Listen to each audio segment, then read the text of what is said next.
Hey everybody, I'm Hugh Brownstone for 3 Blind Men and an Elephant, and apologies for the lighting, but I've got much bigger fish to fry as Claudia and I prepare for Photokina. We are leaving tomorrow.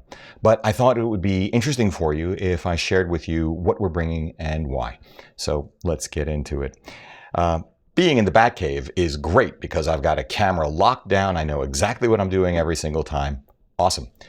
As soon as we start traveling, like going up to New York City, for example, as we have recently in Good World Gone Bad, then it's another kettle of fish. When we stay overnight, we each take a roller and we take a backpack. Now, this is my standard kit. This is a Titan 4-wheel roller, which is fantastic because with 4 wheels, you can just put it in front of you down the aisle, turn it sideways, and it's just super smooth, much smoother than a 2-wheeled roller. This is the Peak Design 20 liter. So that's pretty small, which I like. And I pack it to the gills when we go up to New York. Because unlike photography, when we're doing video, of course, we have to worry about audio, we have to worry about dynamic movement, and we have to worry about lighting at a different level than when you're doing stills. You know, a speed light, even 2 or 3, is very different from a single continuous LED panel, let alone something like an Aputure COB 120. With a modifier, which is what I actually prefer. So our usual kit consists of a Panasonic GH5 and a Sony a6300. The Panasonic GH5 is our A-cam for video. It's got fantastic video performance. It's got dual card slots in the case that something goes wrong. We usually cage it up so that we can mount the XLR mic adapter and 2 Rode-Link wireless lavs. I don't like shotguns. I don't like on-camera mics.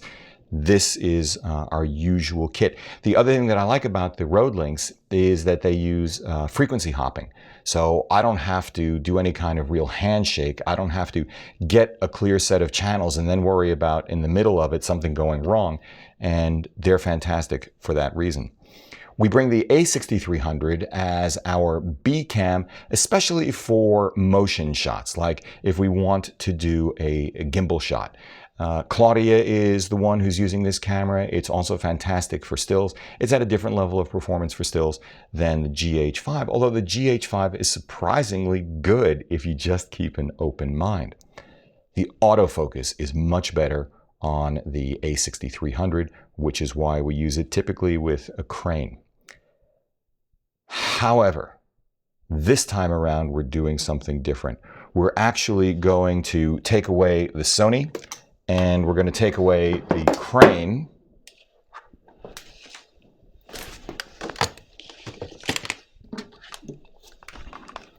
and replacing it with a Panasonic G9 and a 50 to 200 2.8 to 4.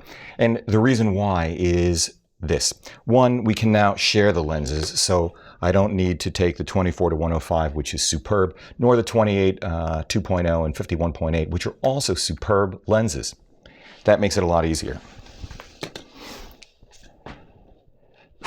Secondly, we're willing to live with the difference in the quality of the motion between a gimbaled a6300 and the in-body image stabilization of the G9. It is the best on the market as far as we can tell. And so we're happy to make that change. So that gets us lighter. Both cameras have 5-body image axis stabilization. So that's an economy.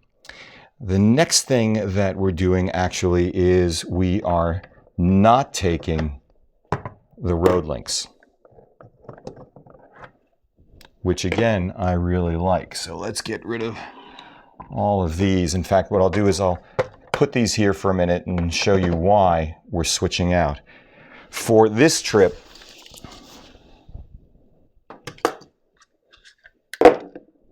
we're switching to the Sennheiser AVX. Same kind of spread spectrum technology, frequency hopping. So same ease of use, one less thing to worry about, and that's really important because this stuff overwhelms me all the time. Don't have to worry about AA batteries and then bringing a charger for them. The flip side is we have to worry about batteries with this guy because they're custom built, but we have an extra pair for each, the receiver and the transmitter. So that's that. So let's take that out. But it's not just that.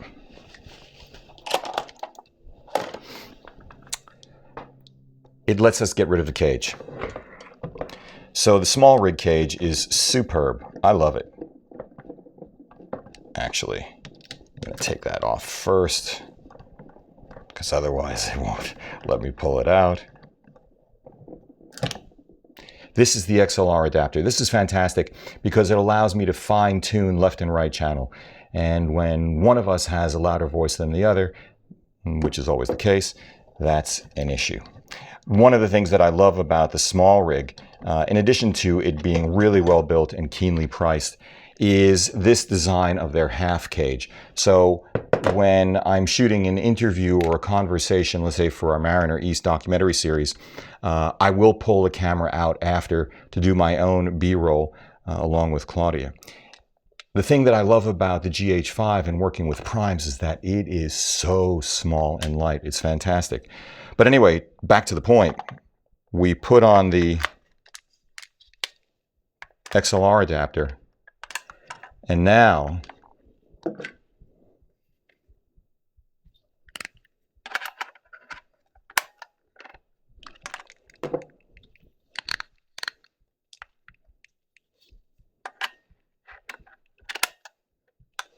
that's it. That's it. That is actually fantastic. So I get to save this weight. Well, not completely, because I will take the battery grip with me.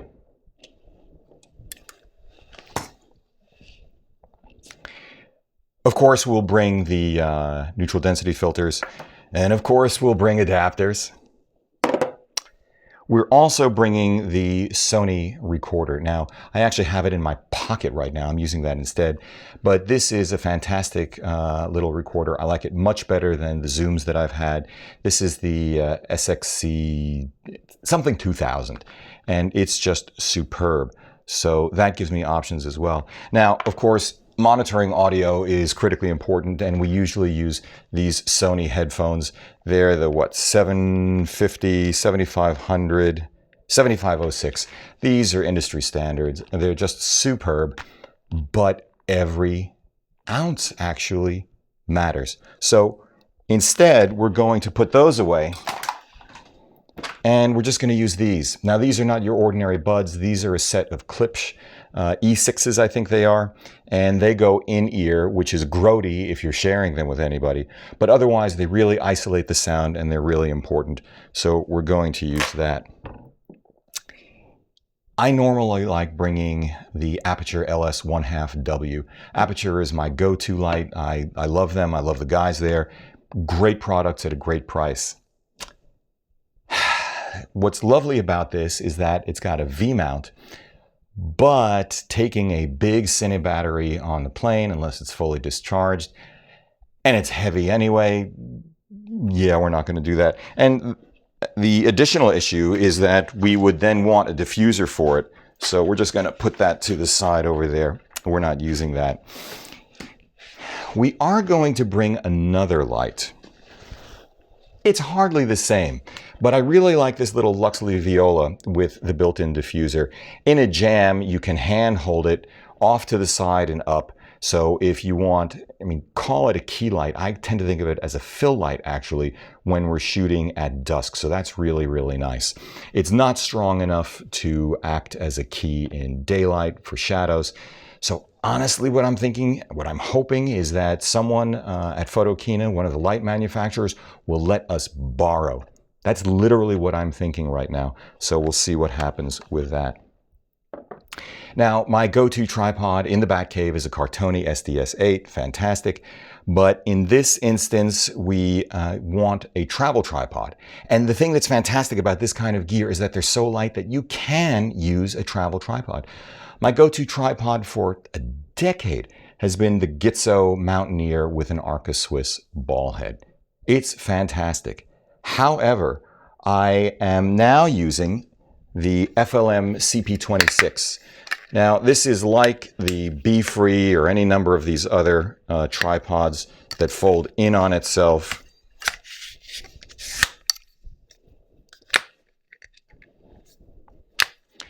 But the difference is, and let me put this down for a minute. weight and height.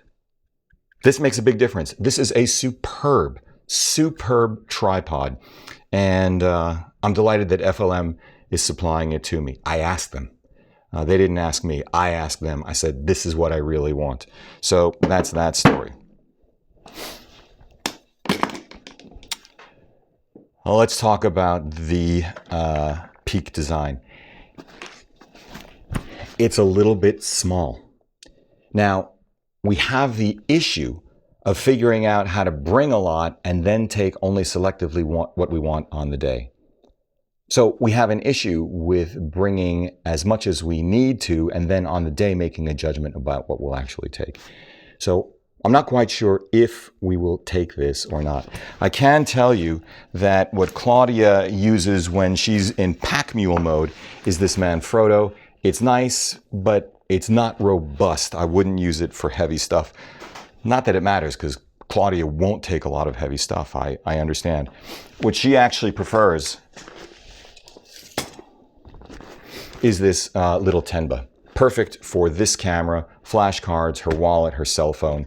And so that will probably end up inside one of the bags. Now, because we're doing all of these interviews, because we've got to be completely self-contained, we can't go back to the house and pick up something else, I'm actually not bringing this roller this time around. Claudia may still use it instead of hers, because I think it's actually better. But when we've got this much gear, we usually bring this, you know, the old standby. This is a Pelican 1510. But I can take 4 pounds off of this by switching it like this. This is the Pelican Air 35. And I just have to say that B&H is sponsoring us on this trip. They're lending us this gear, and I am absolutely, completely appreciative. Thank you very much, guys, because you can hear it in my voice. I'm going nuts. So we're definitely going to use the Pelican Air. That's 4 pounds right there. I think that what we're also doing, I'm definitely doing this, is I will not be carrying the Peak. If anyone carries it, it's going to be Claudia. I'm carrying this guy. This is the Ruggard 75 or Ruggard 75. This is about as big as you can go and still be TSA compliant, and that's a big deal. I'm not going to bother you showing the inside because it looks like every other inside. It's well padded. It's got a lot of dividers and compartments, which I may adjust anyway, because what I may do is put all of the gear in here as we're traveling, put all of my clothing in here, and then once we're sorted in Germany, then begin to put in just what I need over here.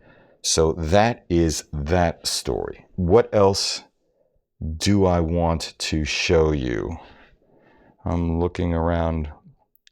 That's pretty much it. However, there is one more thing. Now, there's been such a proliferation of camera announcements. If you've been watching my videos, you know I'm fried, I'm out of steam, I'm apoplectic. But the opportunity has been presented to me to take a Fuji XT3 with us. So, yeah, I'm bringing the Fuji XT3 with a 35 1.4 and their 16 to 55 2.8. Now, I tested this very briefly. I can't even say I tested it. I went hands-on with a 56 1.2 and this 35 1.4 at their launch event for stills. This camera's claim to fame, though, really is a dramatically updated video capability and an autofocus capability, video or stills, including continuous IAF. I'm going to be looking at that. But I did identify one thing that I hadn't seen before, and that is that these lenses are using linear motors, whether it's a single motor, dual, quad, linear motors, which is a very interesting approach technologically. However, these remind me of nothing so much as my older Canon EF lenses, which you could see stepping their way from one focus point to another. And the 35 1.4 is loud, the 56 1.2 is loud. So I'll be paying special attention to that. I really just want to use this for my enjoyment. I love the XT2. So what's not to like about the XT3? But I will spend some time shooting video with it as well, and we'll give you a report on that. Oh, other supports.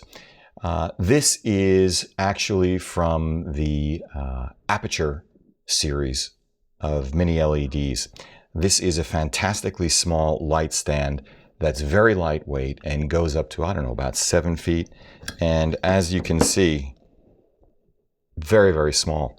One of the things that I like about the Rugged right off the bat is that it's got these built-in, I hope you can see that, these built-in side pockets and straps, which really are absolutely perfect for what we need to do. So that's the first time that I'm going to have that kind of solid anchoring. The Aputure design is really too small to do that, so I'm really happy about that.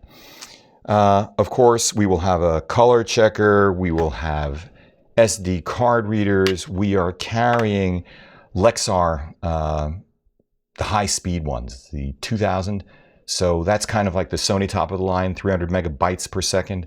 I was thinking about getting 428 gigabyte Sony cards, but I thought about it too late, and they're very expensive. 128 gigabyte cards are $229, $223 a pop. We're basically talking about $1,000 for media.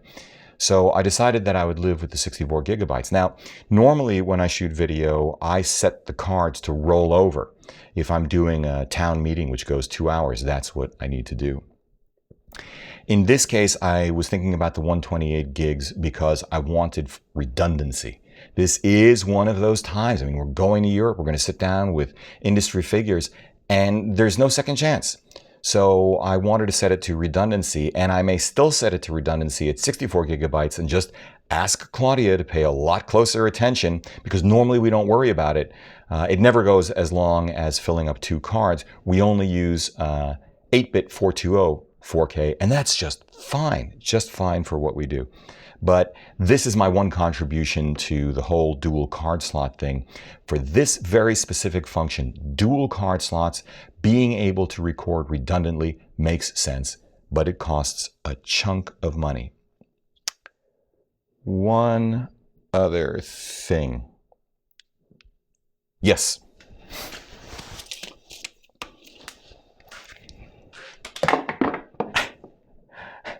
In those instances where we aren't willing to settle for, and again, this is really just fantastic. The Panasonic lenses, by the way, when they are image stabilized and used in conjunction with the in-body image stabilization, this is called Dual IS, the latest version is Dual IS2, is just best in the industry. But there may be times when we don't even want to carry that. You know, we'd maybe like to go out for dinner, but then we see something and we want to follow along. Well, in that case, this may be heresy for some of you. We take this, the DJI Osmo Mobile, and it works incredibly well, incredibly well. If you go to our videos and look for the Sony 7200, I was wrong, or you look at the video that we also did on the Highline about 16 months ago, almost exactly, when I talked about the specs for the GH5 that I ended up buying.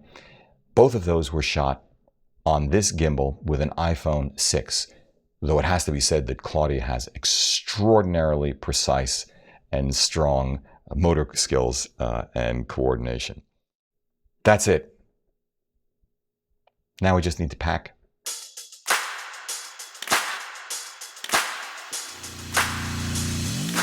If you like what you've seen here today, please give a thumbs up, subscribe, join the conversation below. You guys continue to be just incredible, knowledgeable, inspiring, funny. I mean, you're a joy, truly. Follow us on Instagram and Twitter.